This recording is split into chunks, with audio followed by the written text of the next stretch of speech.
tenemos una profunda convicción e inamovible que la nobleza en el ser humano es esencial. Nosotros creemos de que el ser humano tiene una serie de potencialidades a desarrollar en este mundo, y todas las religiones consideran que el ser humano es un ser espiritual que está desarrollándose en este mundo material. El segundo elemento del liderazgo moral es que está orientado al servicio. Si una persona tiene convicciones morales, tiene convicciones firmes en estos principios espirituales, los traduce a la acción hacia el otro, entonces ese también es un componente del liderazgo moral. El tercer componente o elemento es el propósito del liderazgo moral. El liderazgo moral tiene un doble propósito. Por un lado, la transformación del ser humano que está acá en este mundo para desarrollar sus cualidades. Pero en ese proceso de transformación del ser humano está transformando la sociedad, que es entonces el doble propósito, el de transformarse a sí mismo y transformar la sociedad. El cuarto elemento, la responsabilidad moral de investigar independientemente la verdad. No vamos a discutir acá cuál es la verdad, pero toda persona tiene la obligación y el derecho de poder investigar y ver qué es lo que entiende de algo y consecuentemente ponerlo en acción. El quinto elemento es la trascendencia, es dejar de pensar en la realidad actual y pensar en la realidad que nosotros deseamos que suceda. Enfocarnos en eso. Eso también es un elemento del liderazgo moral. Y el sexto, y no por ser el último, el menos importante, es que el liderazgo moral invita a las personas a desarrollar sus capacidades espirituales. Un líder moral no puede ser nunca una persona que no tenga desarrollada o que esté en proceso de desarrollar en ese liderazgo sus propias cualidades espirituales. Muy bien, entonces podemos resumir de que existen tres tipos de cualidades o capacidades que tienen que ser desarrolladas. Una de manera personal, otras cualidades que tienen que ver con el relacionamiento interpersonal y otras cualidades que tienen que ver con la transformación social. Eso podemos, cuando llegue el momento de las preguntas, ustedes me dicen ¿cuáles son esas capacidades? Y yo les voy a contar porque ya estamos con muy poco tiempo. Ahora ustedes se preguntarán qué tiene el foro de diálogo interreligioso con este tema específico. Bueno, les comentaré de que el foro permanente de diálogo interreligioso del Paraguay se inició en el noviembre del 2008, hace exactamente 6 años, y ha venido funcionando ininterrumpidamente, congregando a todas las entidades religiosas de este país. Este foro se formó inicialmente y continúa trabajando sobre la base del entendimiento de que hay ciertas cosas que todas las religiones estamos de acuerdo. Y pusimos que son 4 estos pilares o valores fundamentales: la educación integral, la familia, el adulto mayor y la vida digna. Y a eso nos hemos atenido, a trabajar sobre estos valores fundamentales. Por otro lado, les quiero comentar de que hemos ejercido un liderazgo moral porque hemos estado tratando de desarrollar estas maravillosas cualidades en nuestras propias personas, en nuestras interrelaciones como foro y en el efecto que hacemos en la sociedad a través de acciones muy concretas.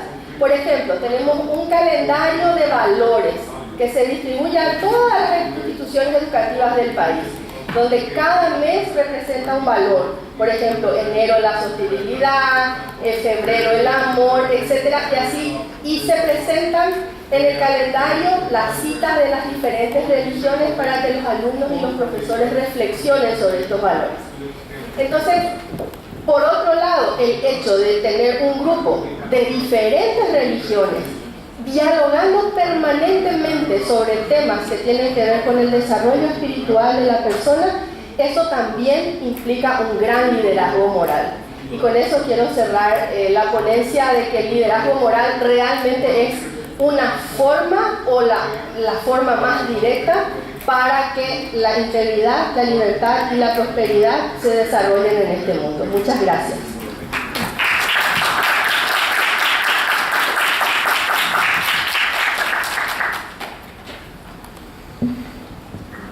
Thank you, Dr. Susanna. It's very interesting what you mentioned at the end, how every month you have a focus on a value. In the United States, North America, we have just launched a campaign called the Coalition for American Renewal.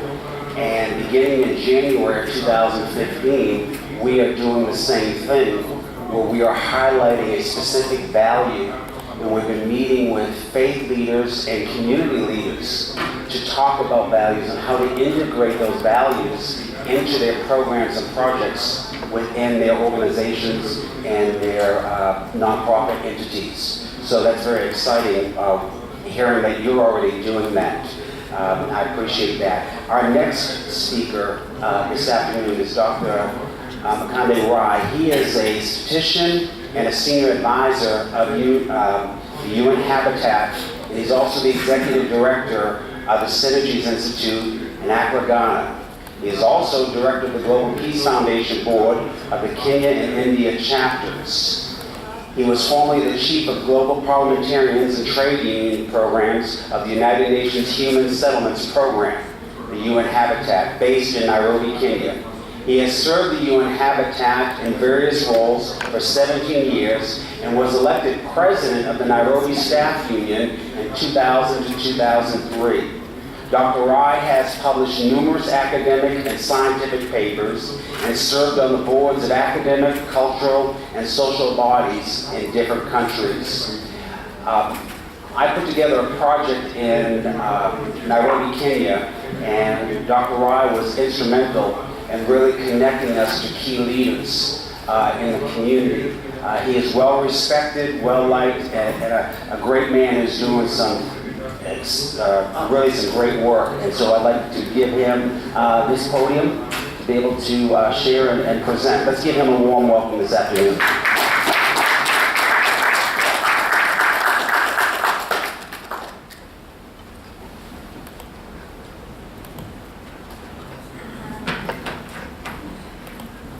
Thank you, Paul. It's a great honor to share the podium with such a distinguished scholars and interfaith believers, and such an audience where I can see a number of faces which I'm proud of. I think need for moral leadership can't be overemphasized. We have to not to find the common ground, rather we have the common ground. We are the one. At all levels, we are one humanity. Let us forget about the past now. Past is past. Present is gift, and we should look toward the future. I am a believer because change comes from you. If you want to see this change in the world, let us change yourself to see this change, that change in the world. That is what Mahatma Gandhi said. And common ground is, you can talk about all your faith, belief, whatever it is. Most important thing is that forget about all this script, literature, philosophy, and everything. One thing you believe that is a common everywhere. Treat others the way you want to be treated. Treat others the way you want to be treated. All the conflict will be gone. There is no need of talking anymore. If you believe, if you want to be loved, love others. If you want to be respected, respect others. If you want to others to be honest first. Treat others the way you want to be treated. This is the golden rule. Now I'm coming to the idea. I will quote this Danish philosopher that one is to believe what is not true, and the other is to refuse to believe what is true. We have to believe, not to believe. It is the truth that we are one. By all levels, all differences, all the things that is created by us, we are the one. So I think that this session will help us to believe from today that we are one family. And God is one, called by any name, Allah, Shiva, Krishna, Muhammad, Jesus, whatever call.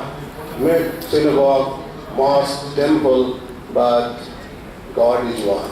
And we are the child of the same God. I think in terms of time, let me move the slides.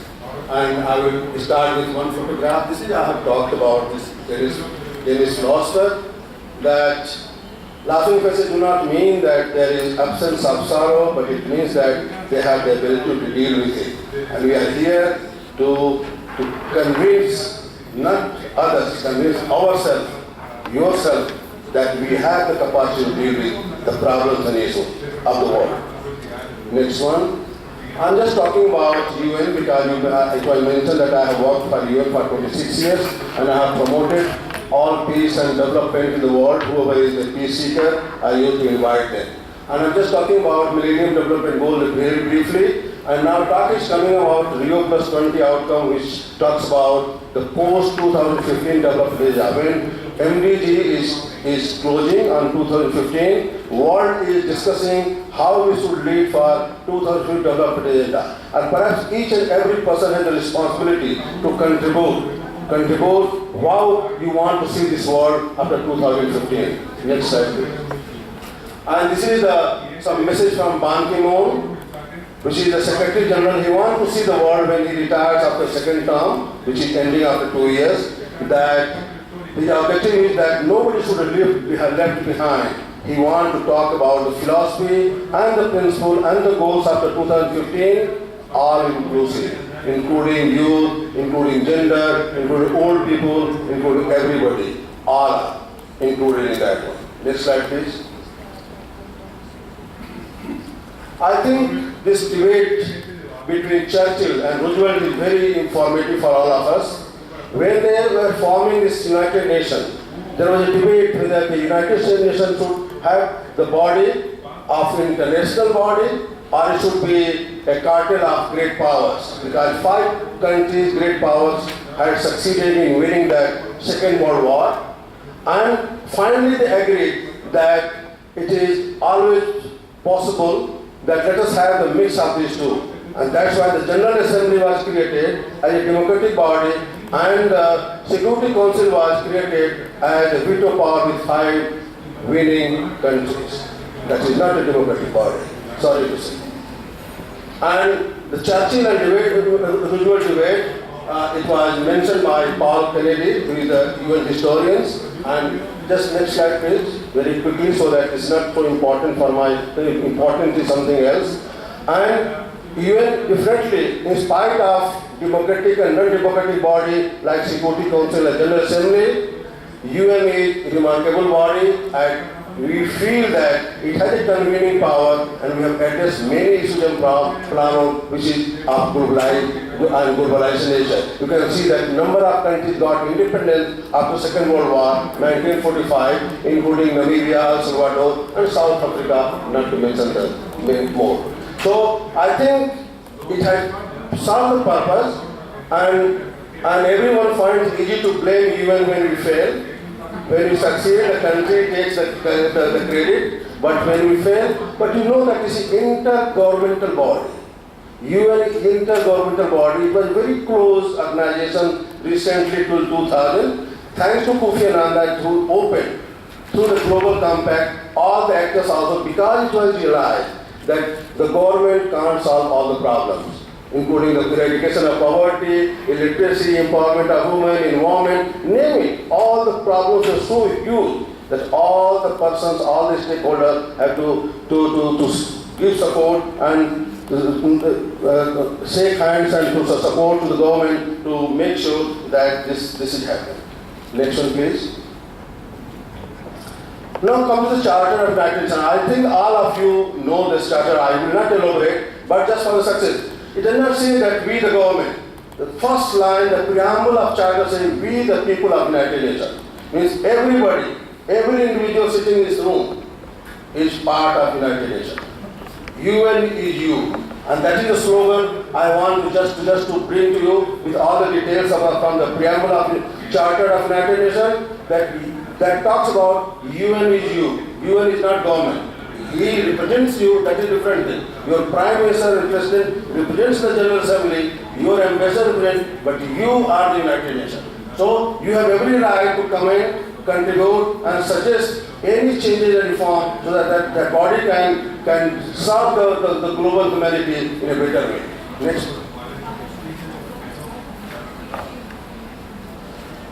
And this is the details of that one.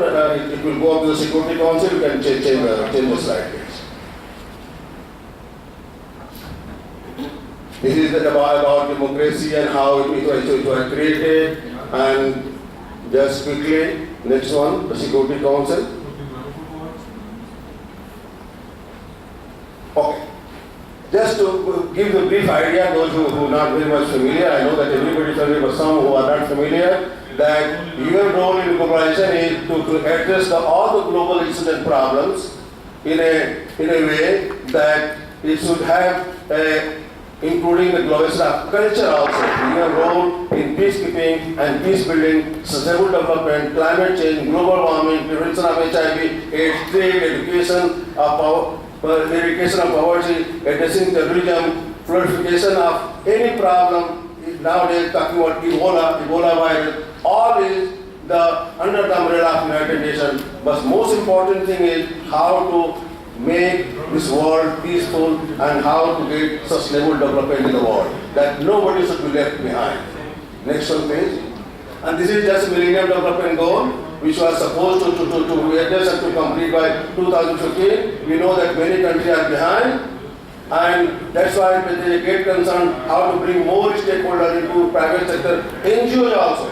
We are looking towards NGOs who can promote. And that's why GPS can play a role in UN to suggesting UN how we can serve better way to the humanity. Next one. Next please.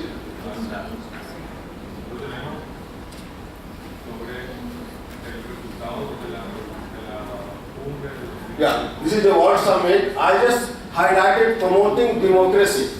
That was the one thing which is the World Summit was 2005. It talks about many things about fighting terrorism. Terrorism was the main thing which was not defined. Sometimes national movement can also be treated as terrorism. That's why terrorism was defined. What is terrorism in 2005? But most important thing which came, promoting democracy in the world was the main resolution in 2005 World Summit, including fighting against corruption, terrorism, and good governance, and so on and so forth. But I have highlighted promoting democracy. That is which I'm coming up. Sorry. Next one. And people say that no, we don't talk about culture.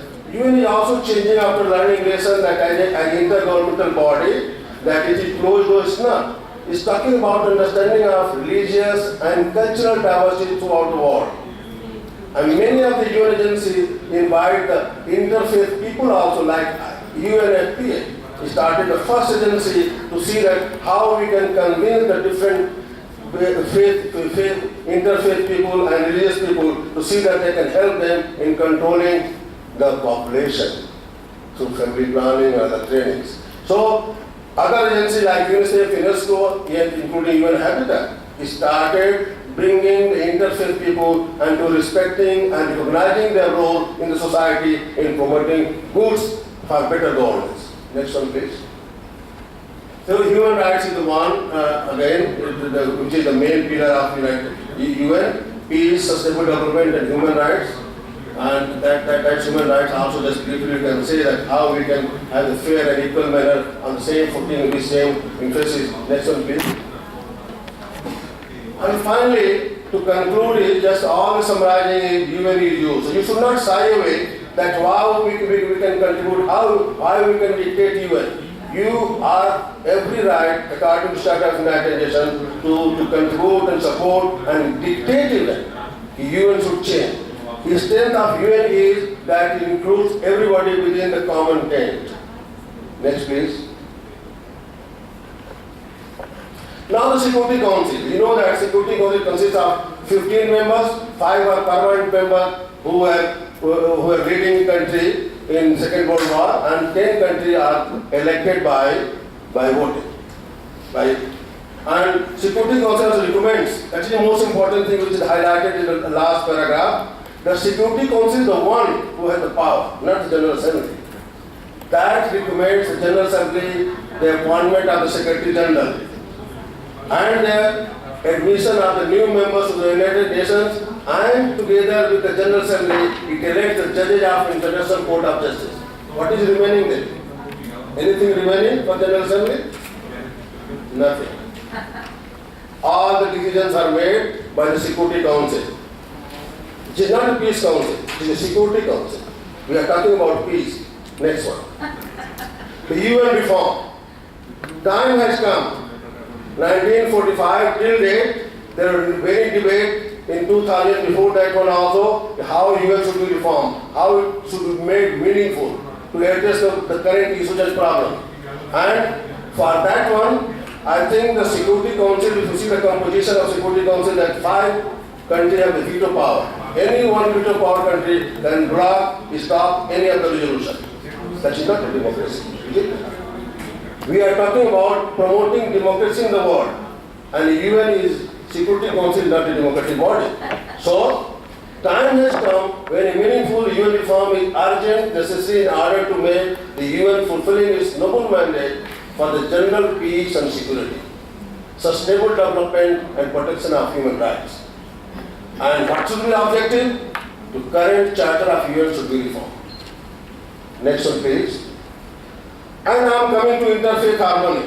I think most of you must be knowing that after many attempts in the past, finally on 20 October 2010, and I salute to King Abdullah of Jordan in the leadership, a resolution was passed age-65 that recognizes the first week of February as the Interfaith Week. It is not a success? It is a success.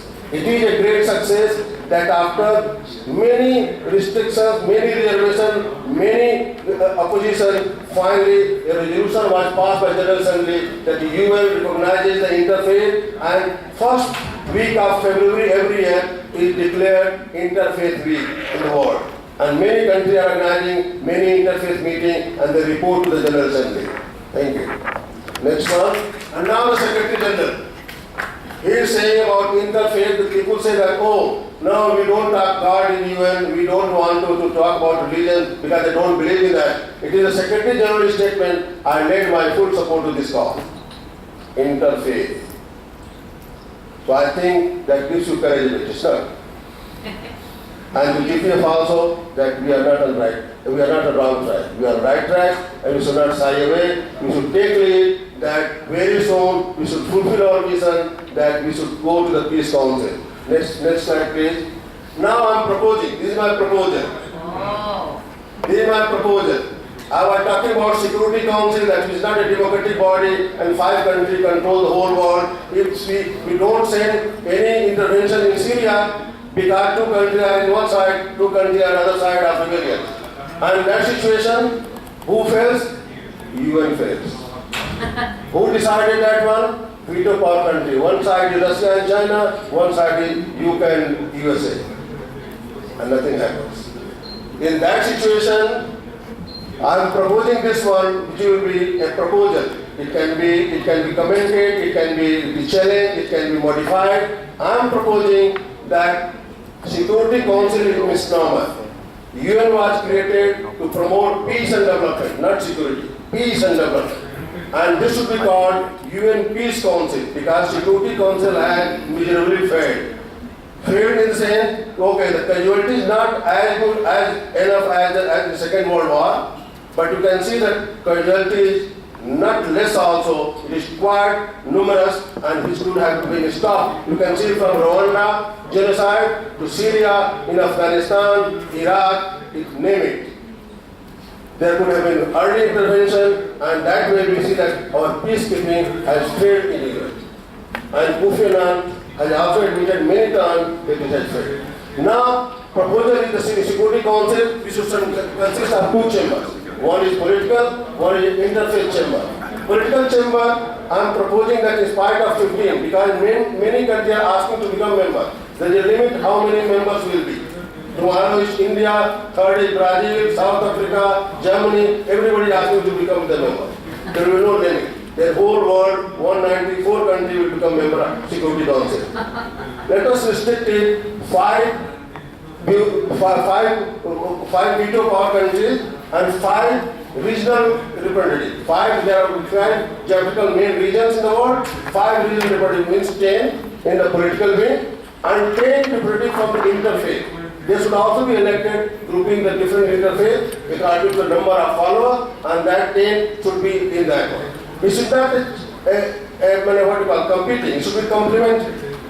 Like in Parliament, Indian Parliament, any Parliament, there are 2 chambers. One is upper house, another is lower. Lower house people come by election. We have 540 or 550 parliamentarians, and upper house we nominate according to proposal of the party, and then the artists, scientists, intellectuals, we nominate. So that way, I think 10-10 I am just proposing an interfaith chamber should be at a parallel. Second one, please. President and Vice President of the UN Peace Council will be rotational basis among 2 chambers for 2 years only. So that if you suppose you have done mistake, you can change your President and Vice President in 2 years. And I think the President will vote only when there is a tie of vote, because there are 10 members, then 20 members, so 21st members should vote only when there is a tie. Next one. I am GPF now coming on, this is the last slide, so don't worry about the time. Huh? GPF should actively participate in post-2015 development agenda and reform in UN. Process to be completed to be accredited with the Economic and Social Council. I am talking about GPF. GPF should start the process of getting accreditation in Economic and Social Council. Habitat 3 conference is coming in 2016. That is on human settlement, but I see it as a peace conference. So they should participate in that one. Connect with interfaith groups to promote the peace council in UN. Last one. Conclusion. This is a conclusion, I think, should start with conference at Asuncíon, which is here. Then the next conference in Delhi, third conference is coming in 2016. And Gandhi said, be the change you wish to see in the world. Friends, American writer, I am quoting the last, John Kay, once said that, I quote, I cannot believe why people are frightened of new ideas. I am frightened of new words. Thank you so much for your presence.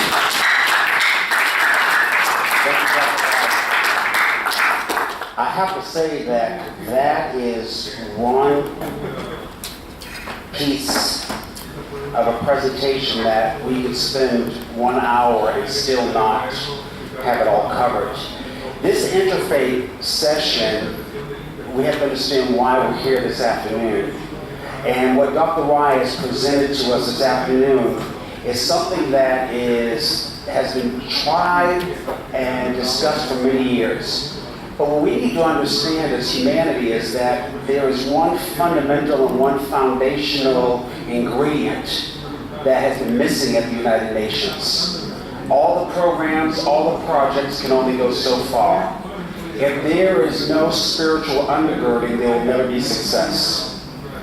The one thing we have to be very cautious of in moving in this realm is that the faith leader does not become a political leader. As a faith leader, you must be strong in your tradition and uphold the values and be moral and innovative in your approach to the issues on the international stage. I think that is something that is very important, and I know we can have some discussion on that.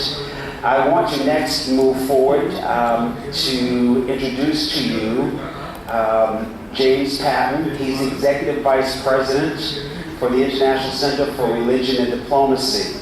Mr. Patton has conducted international development, conflict transformation, and social reconciliation for over 2 decades. He looks like he's only 20, but he's been doing this since a baby. In more than a dozen countries, building networks and programs with the entire range of social and political actors in complex conflict environments. His non-governmental experience includes assessing the impact of drug policies and military responses in Bolivia, training Cambodian Buddhists on their role in post-conflict stability, and coordinating citizen security and conflict transformation efforts in the Andean region. His governmental experience includes advising the Special Envoy and leading stability operation teams for the U.S. State Department in South Sudan. Mr. Patton holds a Master of Law and Diplomacy degree from the Fletcher School at Tufts University. He also holds a Master's of Divinity degree from Harvard Divinity School. He is fluent in Spanish, that should help our translators today, with practical experience in a number of other languages. He married his wife, Andrea, in 2010, and they have an amazing 4-year-old daughter, Gabriela. Let's give him a warm welcome.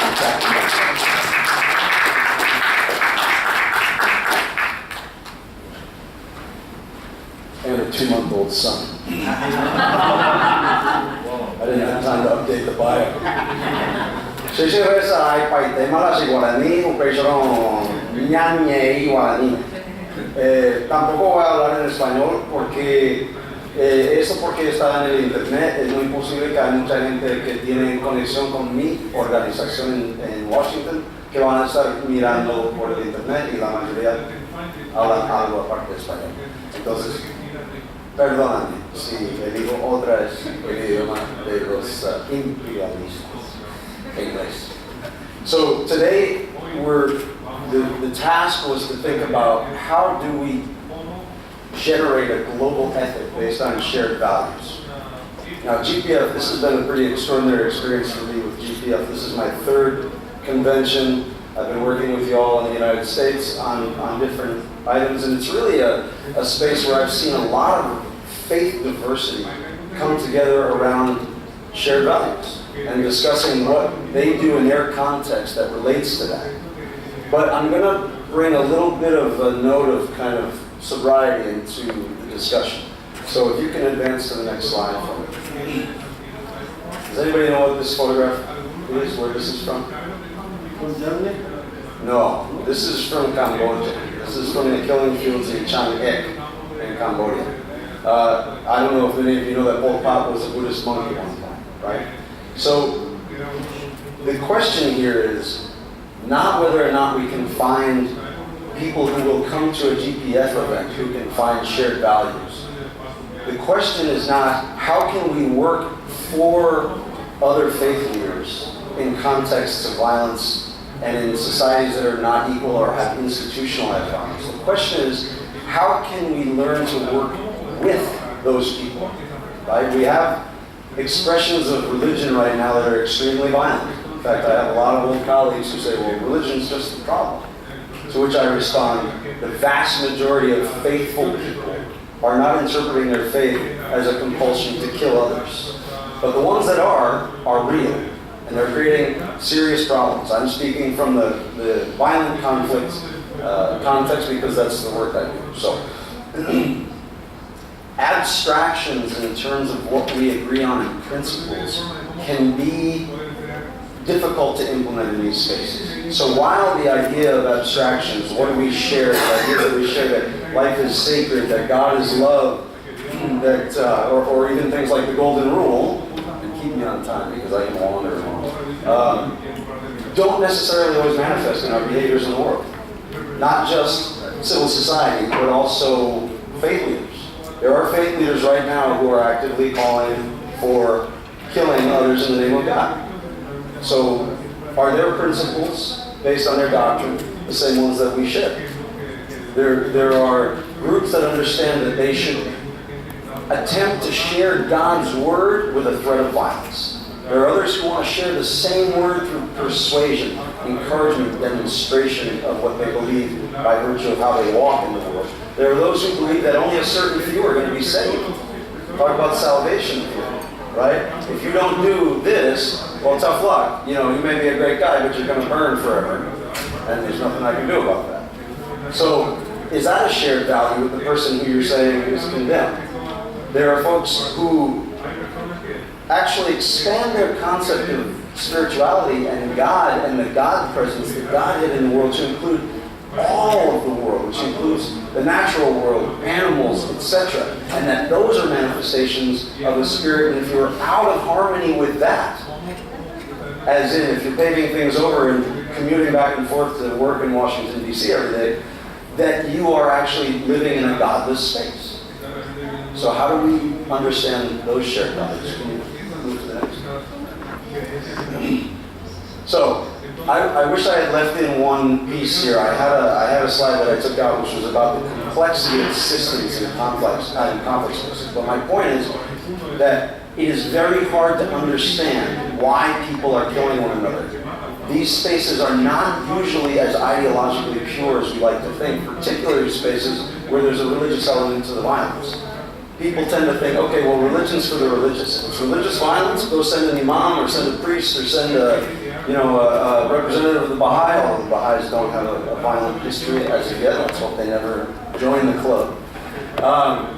So the first step is really kind of take that out of a mythological space. And by myth, I don't mean to denigrate the faith tradition. I'm not saying the beliefs are myths. I'm saying the idea that religion is this kind of irrational thing that we can't grapple with other elements of conflict spaces is incorrect. Can you pass to the next one, please? Oh, well, this is a little side note. This is Riek Machar voting for independence in South Sudan. There were religious actors that stabilized that country during the referendum. Traditional violence between tribes dropped 90% in the year of the referendum. I don't know anyone who follows South Sudan now, but that was led a lot by traditional and religious leaders. Riek Machar, voting for independence, became vice president, and the whole thing collapsed, and now he is actually waging a war against the president. And a lot of people, including a good friend from the UN, when I was down there, have lost their lives in that space. So, how are we living out these values, right? I mean, his value set changed. He mobilized people around him to vote for independence, liberty. One of the three that we're talking about here today: integrity, prosperity, and liberty. His sense of liberty and prosperity was to run things, right? So how do we work with this distinction between people who are motivated to be free and to design their own future, who are being led by people who only see their own personal gain? I apologize, Riek, that's how I feel about what you do. There's supposed to be a red triangle there, but there isn't. That's okay, I don't need it. So these are 3 points on a invisible triangle, which is the way that I think that religion functions in the world, right? And 2 of them are extremely rational. So when we're talking to non-religious people about how this is important to them, it's not just religion is for the religious. It's that people of faith exist in the world. 85% of the global population claims that they self-describe as religious. And I would wager that the other 15%, a good portion of them, have a spiritual process that they're very conscious of. So why are we leaving this out in terms of our institutional thinking, going back to the UN, going back to, say, US government, but how do we also avoid the danger of doctrinal dominance, the idea that one person who gains power will impose their ideas on others? And this kind of harkens back to this question of shared values. But the 2 things that I think are very easy to understand here are the idea of structure and community, right? Religious organizations have structure. When I'm in Colombia, I can talk to the Catholic Church and it'll get to the ear of the president, but I can also work through the church to go out with the Maryknolls or the monks and reach the poorest communities in the most remote spots of Choco. So the church has that reach, what John Paul later would call a meet-aloud institution, that very few other organizations have. It also has community. Why is that important? We bring people together so we can share an identity, we can share a discussion about who we are in the world, and there can be spaces of influence there, for good or bad, that we can integrate, not take advantage of, not manipulate, but integrate into the way that we try to encourage others to behave in these spaces, social, conflict, other things. And then there's the last piece, which is values. And this is a little bit more complicated, right? I heard you mentioned family planning. There are faith traditions that disagree with you fundamentally and even violently that family planning should be even on the table, right? But is there a value around, a shared value around population, environmental damage, poverty? I'll share another story, Cambodia, right? Cambodia sold the rights to its forests to the Thais. In 25 years, the Thais took out 75% of the forests in Cambodia, right? Totally messed up the humidity, the rainy season, all of the way the cycles of the earth were mixed up. And it destroyed the rice harvests, which is what they lived on, right? The major export from Cambodia was rice.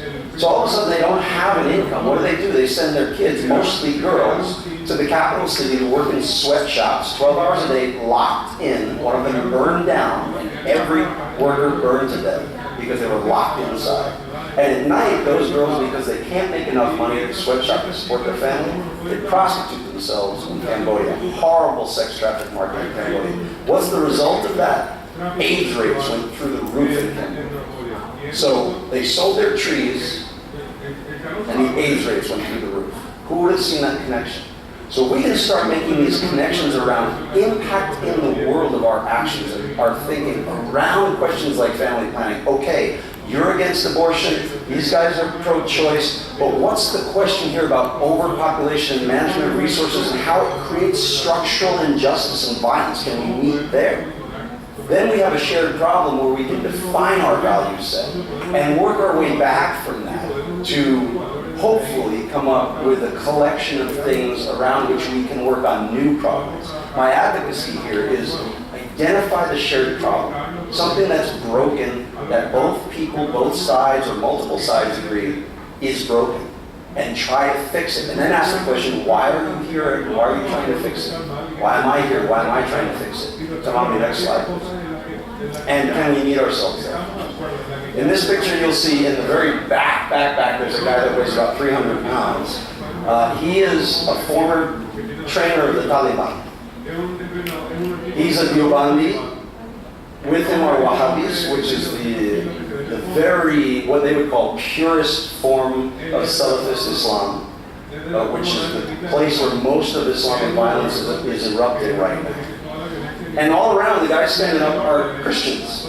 In fact, some of them are mega church pastors from the United States, evangelicals that have 20,000 people in their church every Sunday. What are they doing? They're in Nepal. We brought them to Nepal, ICRD, and they are praying together. This was spontaneous, because they spent the 3 days prior to this talking about how can we protect one another's religious minorities. We are compelled by our texts to do so. So let's talk about why. What are the Quranic passages? What are the biblical passages?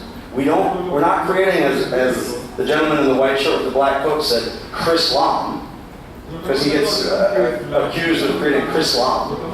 He said, I'm a Christian. I believe that Jesus is the way to God. But I'm also called to behave a certain way in the world. And you all are answering the same call. How do we meet them? And so spontaneously, at the end of the 3 days, when the Muslims went out to pray, the Christians asked if they could observe. And the Muslims explained their prayer, and then they switched. And the Christians prayed, and the 300-pound guy with Russian shrapnel in his back, as he fought with us against the Soviets in Afghanistan and then trained the Taliban against us, sat on the outside. He was one of the leading jurisprudence voices for Salafism in Pakistan. And he witnessed the prayer, he asked about it, and he even pointed out things that he thought connected to his form of praying. Next slide. I don't know if you all know the pastor and imam in Nigeria. I'll skip this one. Pastor James likes to start his conversations by holding up his rubber hand and saying, this guy cut my hand off, which is true. But Pastor James's guys also killed 2 of Imam Ashafa's sons. Now they travel all throughout Africa. They've just done a lot in the Rift Valley, actually, in Kenya. And they try to get Muslim and Christian communities to work together. It's kind of some of the same, so I'll skip this story. This is really important. This goes back to what we were talking about a minute ago. I know I have 1 minute, but I'm going to beg an extra minute because you held me to time out here. Some of these other. Wait, no, now I owe you a cup of tea. There's a circle and dots on this one. This is great. I mean, it didn't translate in Siktamami's PowerPoint, but basically the idea is this. When we think about faith, we think about violence, we think about conflict, or even think about shared values and relationships with quote-unquote the other. We have to recognize oftentimes, am I going to get pulled off stage? Is that This is like the Oscars. No, but I want to thank my manager. So where was I? Oftentimes what's happening there is people are engaging in these conflictual behaviors not because they feel compelled by God to do so, but because they feel compelled by society to do so. Why is that? Because they feel excluded. They don't have access to education, don't have access to economic well-being or development. Their kids won't have a future, or if they're young men, they can't get a job, etc. What happens is you get a mobilizer, what we like to call a conflict entrepreneur, who says, I can gain personally from mobilizing this community to do violence against the others, right? So folks blowing up Shia shrines in Pakistan, etc., because of a narrative that's been given to them about that's how you defend God on the planet and defend God's work on the planet. But if we can answer some of their more practical needs, engage at, again, the level of shared problems, then oftentimes that defuses the religious narrative they've been given to engage in violence, and it pulls away one of the pillars of power that these people who are ideologically committed to violence have. And this is my advocacy, to not just focus on the spiritual, focus on the spiritual practical, right, if that makes sense. Because that's where most people can meet you. Tamami, look, another one please, if you wouldn't mind. Okay, this is the program in Colombia. Let's skip to the next slide, please. So I'll just end here. These are indigenous shamanes in Colombia. This is not the photo where I have them with the evangelical pastors, but we were doing a discussion on how does their cosmovision inform their fears and needs and potential to help former combatants reintegrate through reconciliation into Colombian society and not just fall into the same recidivist patterns and enter into the narco-terrorist groups, right? And they came up with things around harmony and healing, and we were starting a dialogue on how does your harmony and healing that you usually use on an individual, how does it work at the level of societies? And so they're all exploring their cosmovision in a new way, and it's been linked, theoretically, to the ideas of reconciliation and love of thy neighbor and pardon that come out of the Christian tradition. Now, I don't bring the shamans and the evangelical pastors together and say, talk about doctrine, because it ain't gonna happen. But what we do is we find the folks who say, I am going to work this problem because that's God's work in the world, whether my God is the entire nature that I'm in, or whether my God has mandated me through a book to do certain things. And I'm meeting another person who is doing that work in the world, and guess what? That's God's work in the world too. Doesn't matter, he doesn't have the same book under his arm. As we like to say, God works in mysterious ways, right? If God's bigger than me, if God can do things that I can't do and know things I can't know, who am I to tell him where he can and can't be working in the world, right? So identify the values, the work, and meet the people who will meet you there. And then talk about doctrine if you want to.